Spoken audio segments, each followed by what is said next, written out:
Cumprimento a todos com a paz do nosso Senhor Salvador Jesus Cristo. Para quem está nos assistindo pela primeira vez, eu sou João Levi, congrego na Assembleia de Deus de Prados, Minas Gerais. O canal João Levi está apresentando Momento EBD, no qual estamos comentando as lições bíblicas editadas pela CPAD. Nós estamos no terceiro trimestre de 2025, cujo tema é A Igreja em Jerusalém, Doutrina, Comunhão e Fé, a base para o crescimento da igreja em meio às perseguições. Nós estamos na lição 4, cujo título é Uma Igreja Cheia do Espírito Santo. E o texto áureo: E tendo orado, moveu-se o lugar em que estavam reunidos, e todos foram cheios do Espírito Santo, e anunciavam com ousadia a palavra de Deus. Atos, capítulo 4, versículo 31. E a verdade prática: uma igreja cheia do Espírito Santo suporta as aflições, ora com poder e ousadia no testemunho cristão. E a leitura bíblica em classe está em Atos, capítulo 4, versículo 24 até o versículo 31. Nós não vamos estar lendo para poder ganhar tempo. Vamos para a introdução. Nesta lição, veremos como uma igreja cheia do Espírito Santo se comporta. A partir do capítulo 4 e versículo 24 ao 31 do livro de Atos dos Apóstolos, encontramos uma das principais marcas que caracteriza a igreja de Jerusalém: a perseverança. Uma igreja perseverante é capacitada para dar testemunho da sua fé, mesmo que em meio ao fogo da provação. Essa igreja suporta as provações porque é cheia do Espírito. Por causa do Evangelho, ela renuncia ao seu próprio bem-estar e não aceita ficar na zona de conforto. Na verdade, sem a capacitação do Espírito, o corpo de Cristo não suporta as provas para cumprir sua missão no mundo. Outra marca, uma igreja cheia do Espírito Santo, é a sua capacidade de orar com poder e, por isso, impacta o mundo ao seu redor. E essa oração fortalece a igreja, capacita a testemunhar de maneira eficaz. Da mesma forma, uma igreja cheia do Espírito Santo é marcada pela ousadia para proclamar o Evangelho com poder e por isso se tornar relevante para o mundo. Nesta lição, repetiremos sobre as características de uma igreja verdadeiramente cheia do Espírito Santo. Tendo por base Atos capítulo 4, versículo 24 e até o 31, conforme foi lido, o texto sagrado revela como uma igreja primitiva, mesmo diante da perseguição e das ameaças das autoridades religiosas, não se retraiu, nem cedeu ao medo.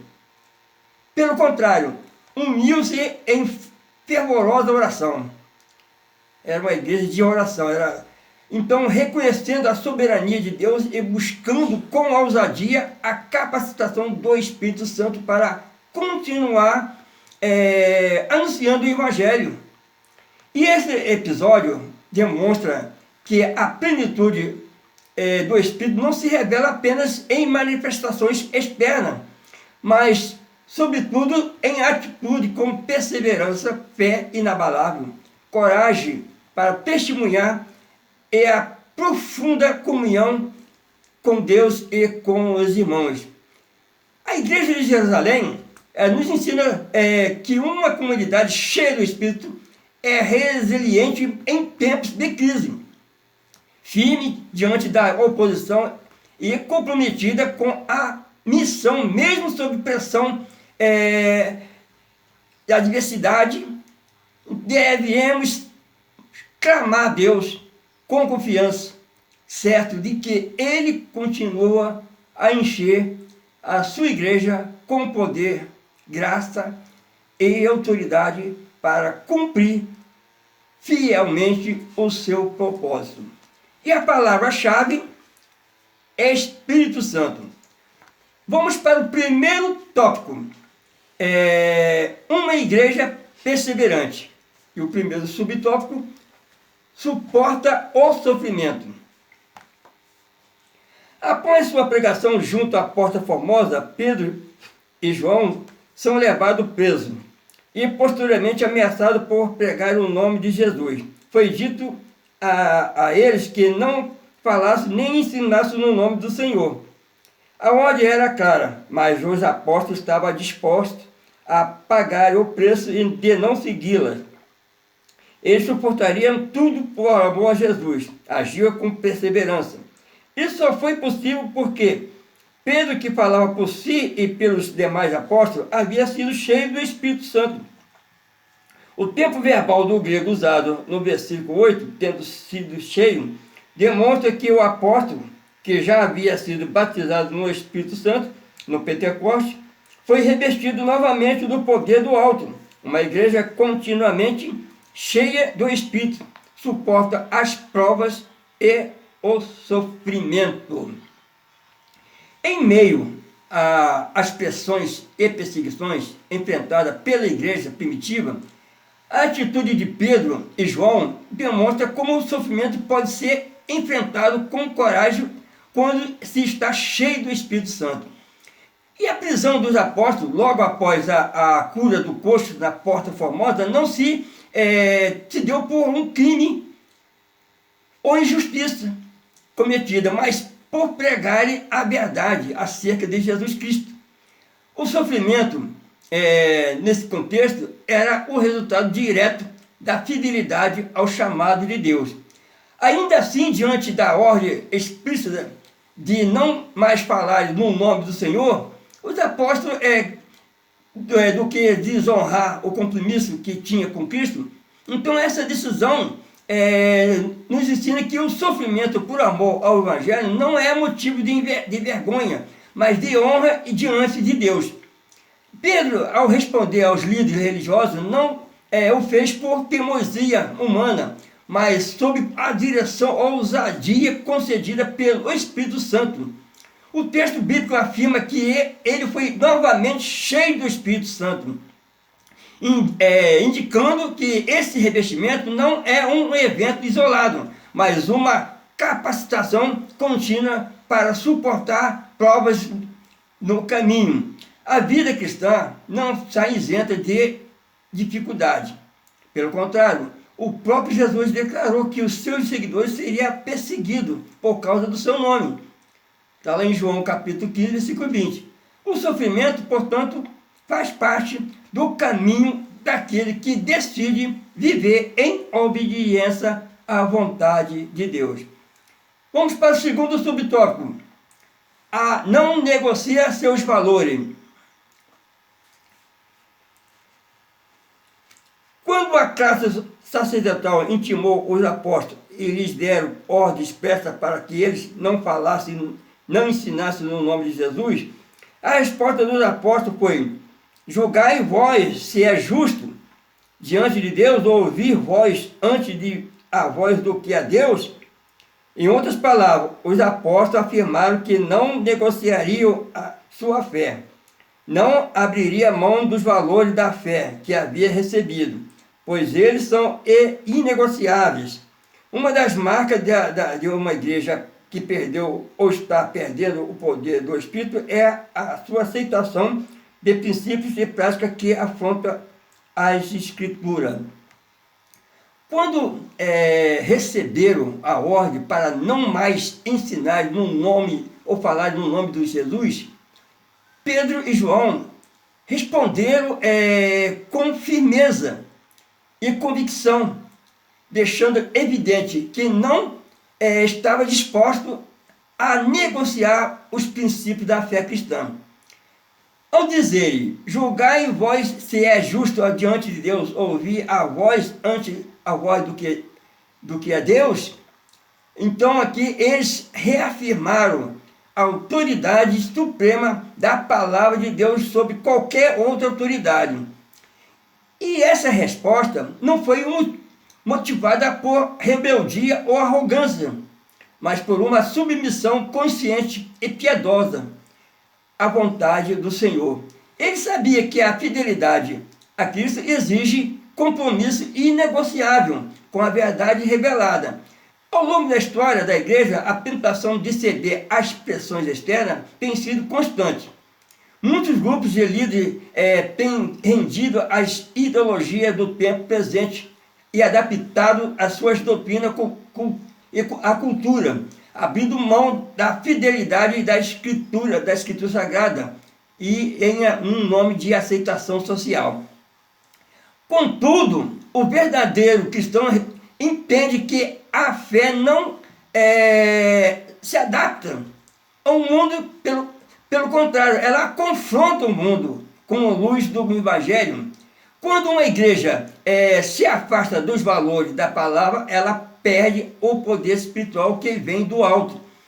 Paulo advertiu a Timóteo sobre isso, afirmando que nos últimos dias muitos teriam aparência de piedade, mas negaria a eficácia dela. Está lá em 2 Timóteo 3, 5.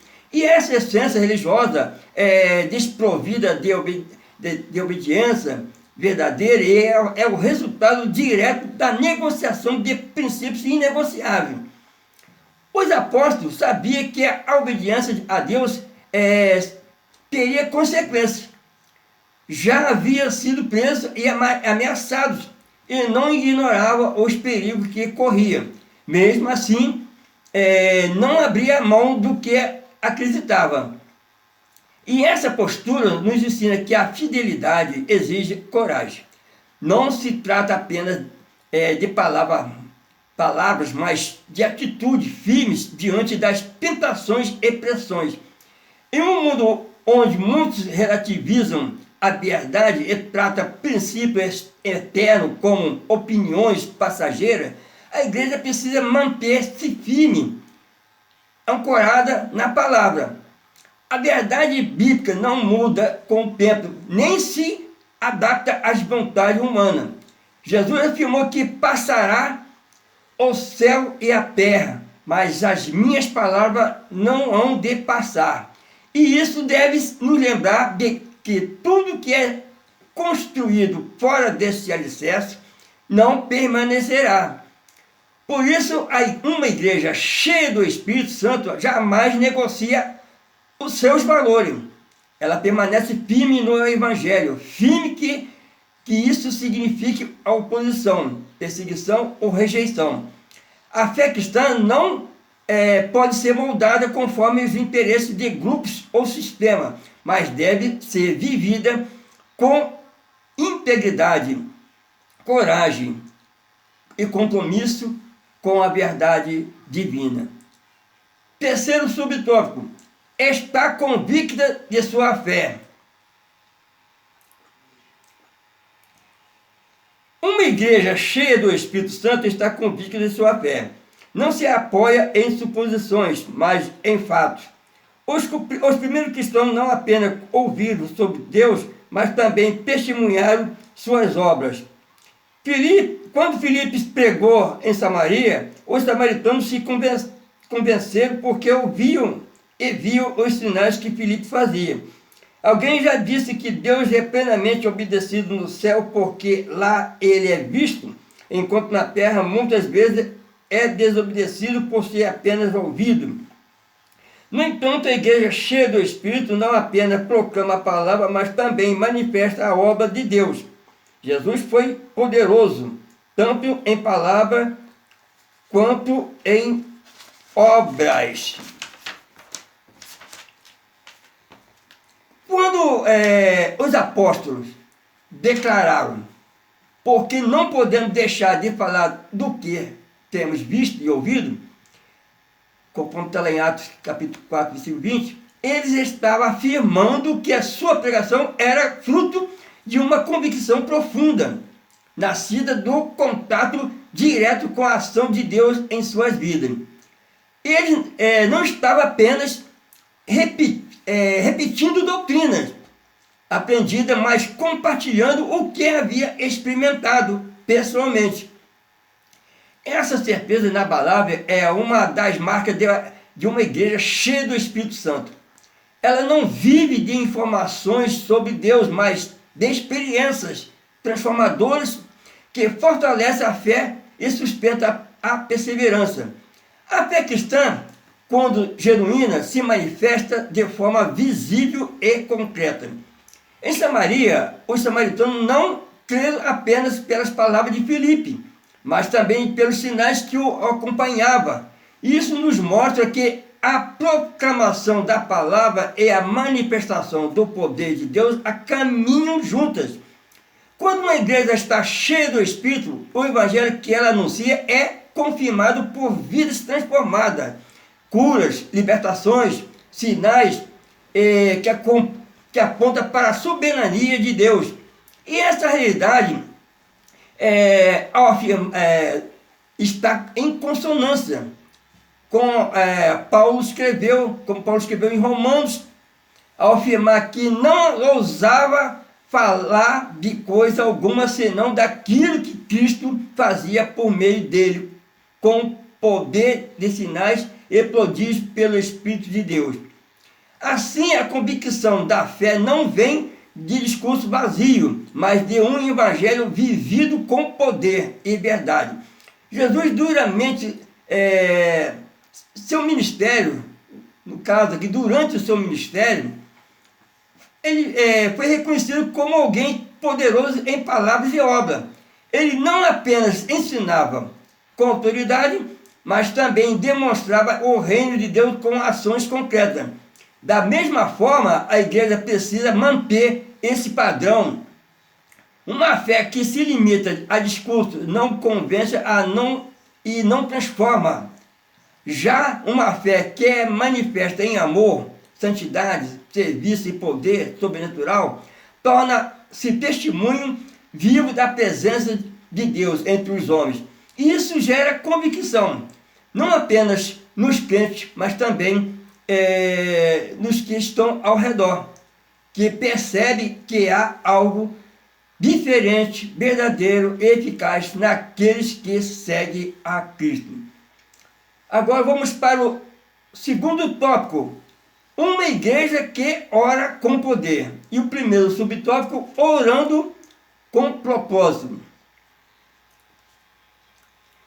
Observamos na oração do capítulo 4, 24 e até o 30, de Atos dos Apóstolos, que os crentes oram para que Deus seja glorificado por meio de um evangelismo de poder.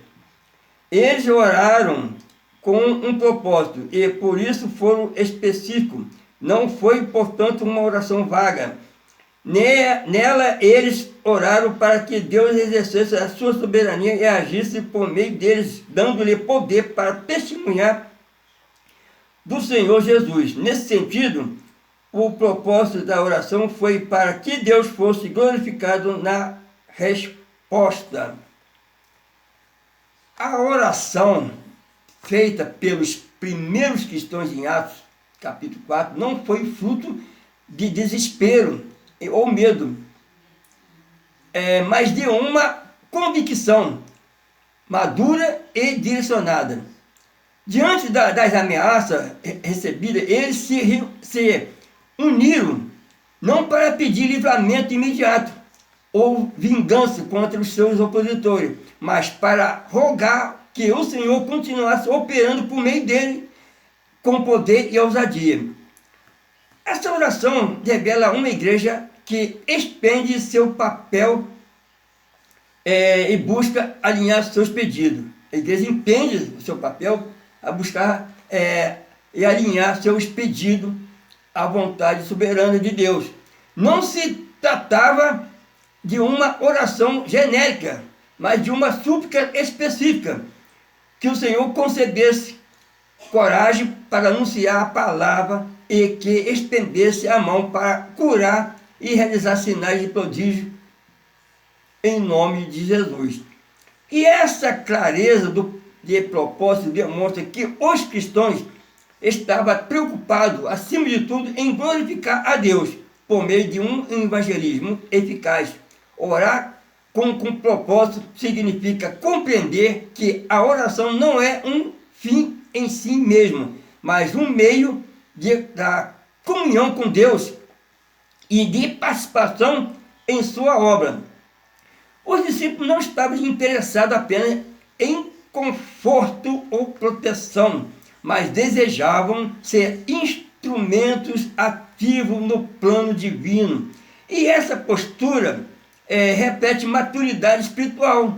Eles reconheciam que Deus é soberano sobre todas as coisas, inclusive sobre as ameaças que sofriam. Por isso, antes de pedir a qualquer coisa, exaltaram ao Senhor como o Criador do céu e da terra e do mar, e reafirmaram a confiança no cumprimento de suas promessas. E essa atitude revela que o verdadeiro propósito da oração é que Deus seja glorificado, não apenas atendendo aos nossos pedidos, mas realizando sua vontade através de nós. A oração eficaz é aquela que nasce de um coração alinhado com os propósitos do reino de Deus. Jesus mesmo nos ensinou a orar dizendo: venha ao teu reino, seja feita a tua vontade. Quando oramos com esse entendimento, deixamos de apresentar apenas lista de desejos pessoais e passamos a interceder para que o nome de Deus seja exaltado em tudo o que fazemos. Os cristãos em Atos sabiam que a missão de proclamar o Evangelho era maior do que suas próprias vidas. Por isso, oraram para que, mesmo diante das adversidades, pudesse continuar anunciando a verdade com poder. E além disso, o resultado da oração mostra que Deus honra aquele que ora com propósito. O texto afirma que, ao terminar de orar, o lugar onde estava reunido tremeu. Todos foram cheios do Espírito Santo, anunciando com ousadia a palavra. Isso confirma que, quando buscamos a Deus com sinceridade,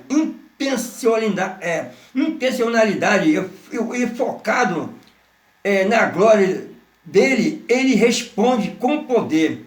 Uma igreja que ora assim não se contenta com formalismo ou repetições vazias, mas deseja ver o mover de Deus operando no meio dela. Segundo subtópico, orando em unidade. E ouvindo eles isto, unânimes levantaram a voz a Deus. A concordância de Strong explica que a palavra unânime vem do termo grego komotimadon, que significa um grupo de pessoas agindo com o mesmo propósito em total harmonia. Isso mostra que havia unidade e concordância na oração. Uma igreja cheia do Espírito Santo é unida. Ela sabe respeitar as diferenças e entende que a unidade não significa que todos são iguais. No meio da igreja há crentes mais experientes e outros que ainda estão aprendendo. Há aqueles que estão maduros na fé, há os que ainda estão amadurecendo na caminhada cristã. Mas nada disso impede que a igreja se una em oração, buscando a Deus com o mesmo propósito. O texto declara que, ao ouvir as ameaças contra os apóstolos, todos unânimes levantaram a voz a Deus. Essa expressão revela que não houve divisão de pensamento, vaidade pessoal ou disputa por destaque. Pelo contrário, havia um só coração e uma só voz diante de Deus. O termo grego usado, homotimadon, indica um grupo agindo em perfeita harmonia, movido pelo mesmo propósito. Isso demonstra que a presença do Espírito Santo gera unidade, que não é construída por afinidade humana, mas pelo compromisso coletivo com a vontade de Deus. Uma igreja cheia do Espírito é capaz de orar em unidade mesmo em meio à adversidade. Nela não há espaço para rivalidade ou interesses próprios, porque o foco está no reino. A maturidade espiritual não está em todos pensarem da mesma forma, sobretudo, mas em todos se submetem à direção do Espírito Santo e orarem com o mesmo propósito. Há crentes com história, nível de conhecimento e dons distintos, mas todos podem dobrar o joelho com um só clamor, que Deus seja glorificado. Isso é o que torna a igreja forte, inabalável, diante das adversidades. A unidade da oração cria um ambiente onde Deus opera com liberdade, pois há comunhão, humildade e disposição para obedecer. Jesus já havia ensinado esse princípio ao dizer que onde 2 ou 3 estivessem reunidos em seu nome, ali ele estaria no meio deles. Mateus 18, 20. A união da oração traz a presença manifesta de Cristo, não por uma fórmula mística, mas porque ele se agrada quando o seu povo se reúne em concordância, demonstrando fé e dependência coletiva.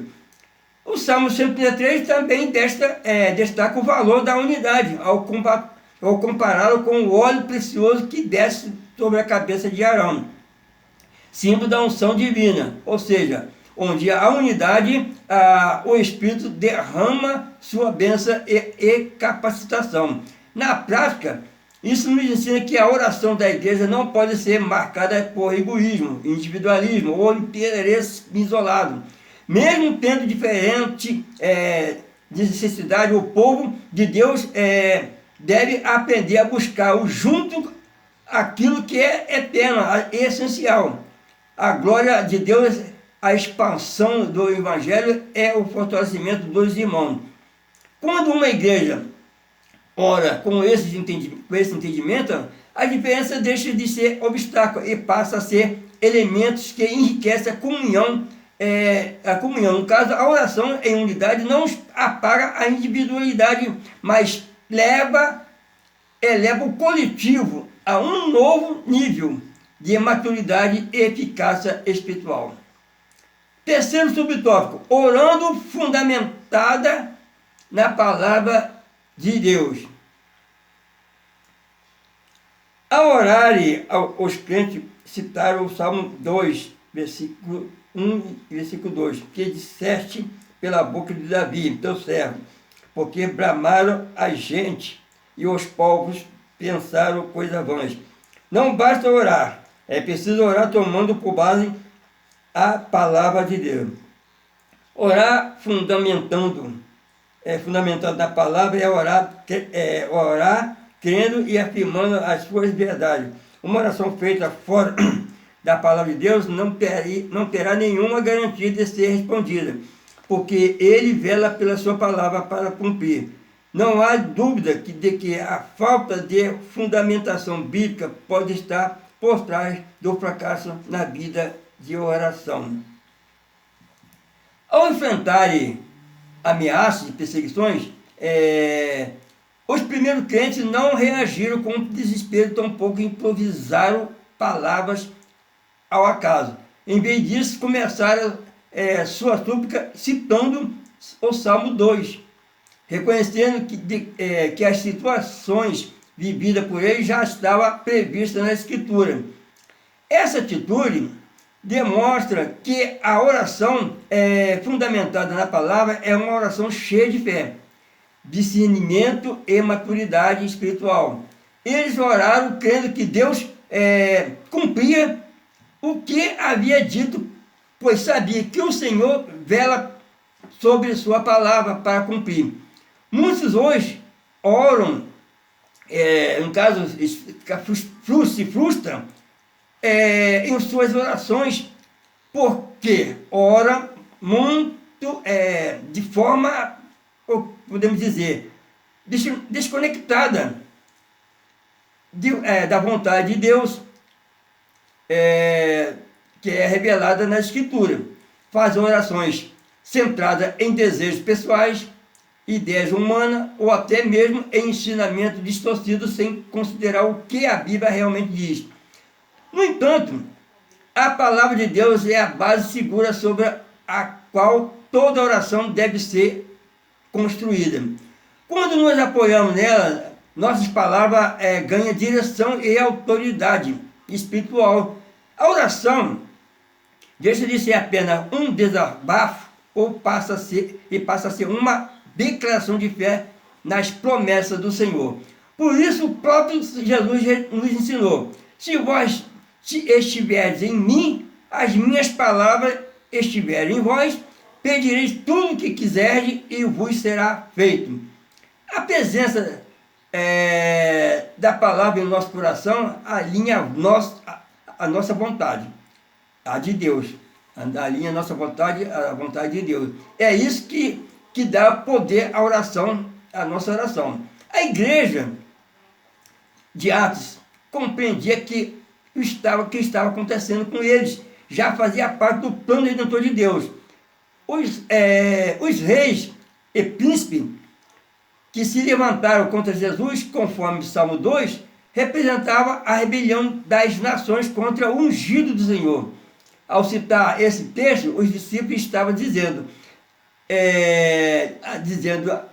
a Deus, sabendo que tudo que estava enfrentando não está fora do teu controle, pois já foi revelado na tua palavra. Essa consciência traz confiança ao orar. Saber que Deus já havia anunciado as dificuldades e que eles permanecessem soberanos e fortalece a fé e dá segurança ao coração, mesmo em meio à oposição. Orar fundamentado na palavra também é nos proteger do engano. Agora chegamos no terceiro tópico: uma igreja ousada no seu testemunho. E o primeiro subtópico: a ousadia para enfrentar oposição ao Evangelho. Os crentes oraram conscientes dos obstáculos que estavam enfrentando. Olha para suas ameaças. Já foi dito que uma igreja cheia do Espírito é uma igreja perseverante. Ela suporta a oposição e o sofrimento por causa do Evangelho. Deve ser destacado ainda que uma igreja verdadeiramente bíblica sofrerá rejeição e oposição. E, na verdade, todos os que querem viver piamente em Cristo Jesus padecerão perseguições. Uma igreja que procura se ajustar à agenda do Estado perdeu a sua autoridade espiritual e a sua legitimidade bíblica. Diante das ameaças e da oposição explícita, eles não poderiam, ou melhor, eles não pediram para que seus inimigos fossem destruídos, nem buscava proteção em alianças políticas ou acomodações com o sistema religioso daquela época. Pelo contrário, clamaram ao Senhor pedindo ousadia para continuar proclamando a palavra. E essa atitude nos mostra que a verdade é uma verdadeira coragem espiritual, nasce da plena consciência de quem é Deus, de sua soberania e de seu compromisso com o Evangelho, ainda que isso traga consigo dor, rejeição ou perseguição. A oposição ao Evangelho não é uma exceção, mas uma realidade inevitável para a igreja fiel. O apóstolo Paulo, inspirado pelo Espírito, foi claro ao afirmar que todos que querem viver piamente em Cristo Jesus, padecerão perseguições. E isso significa que quando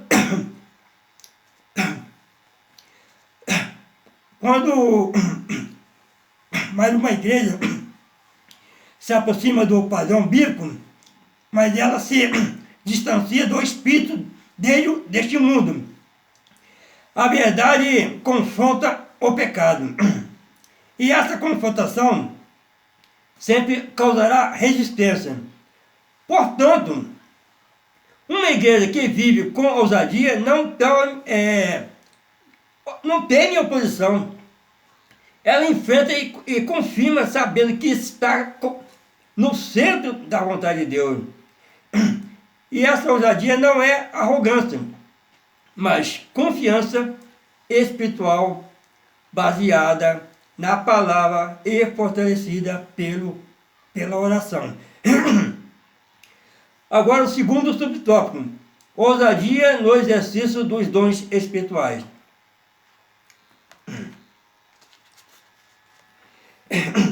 O evangelista nos informa que, tendo eles orado, todos foram cheios do Espírito Santo. No ensino de Lucas, como em Paulo,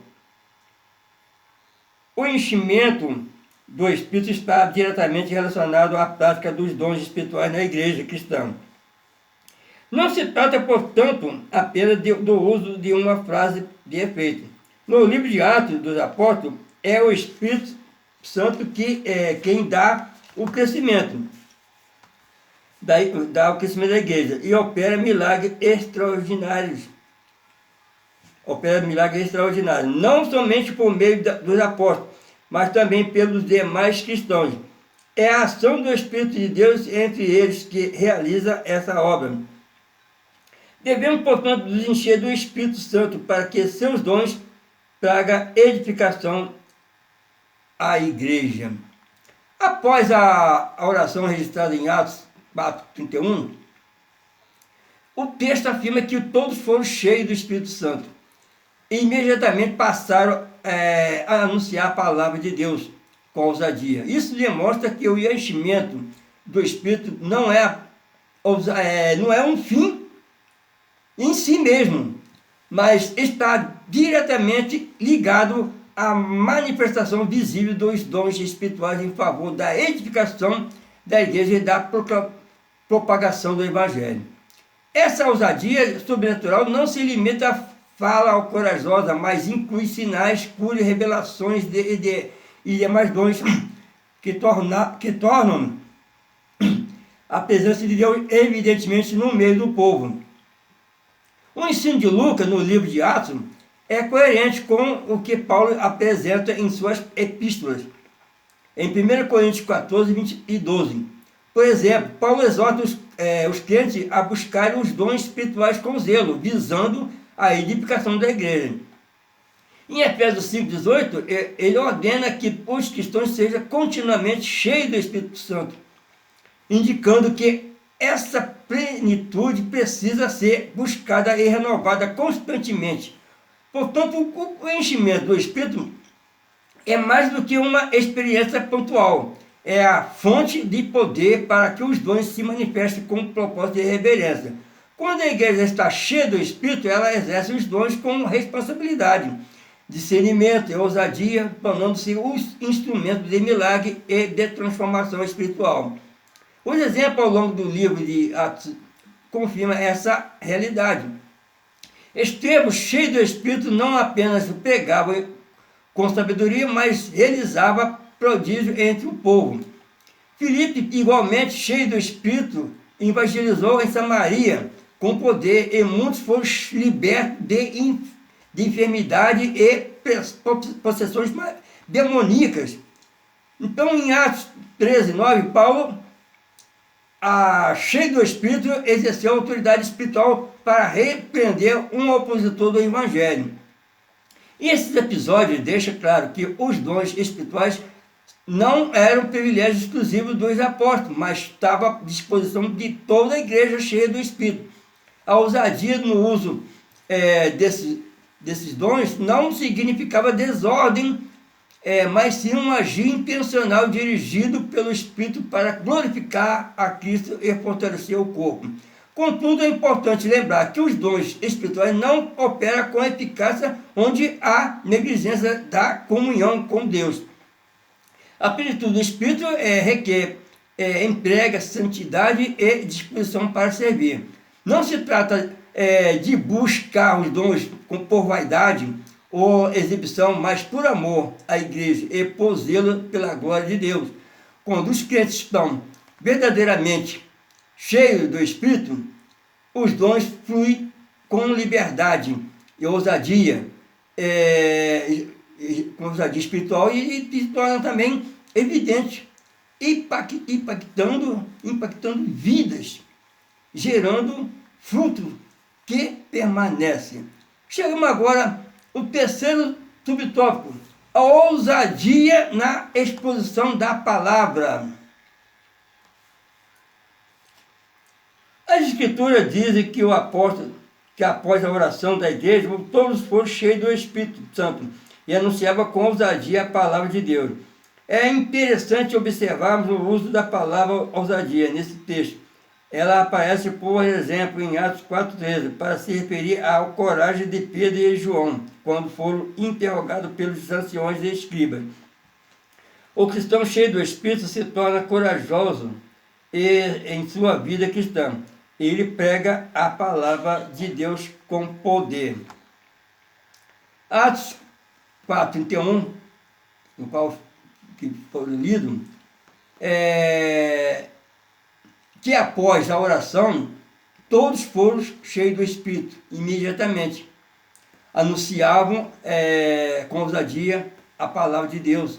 E essa ousadia, no contexto bíblico, não é arrogância nem imprudência, mas uma coragem espiritual, concedida por Deus, que permite ao cristão falar com firmeza, clareza e convicção, mesmo diante das ameaças, oposição e perseguição.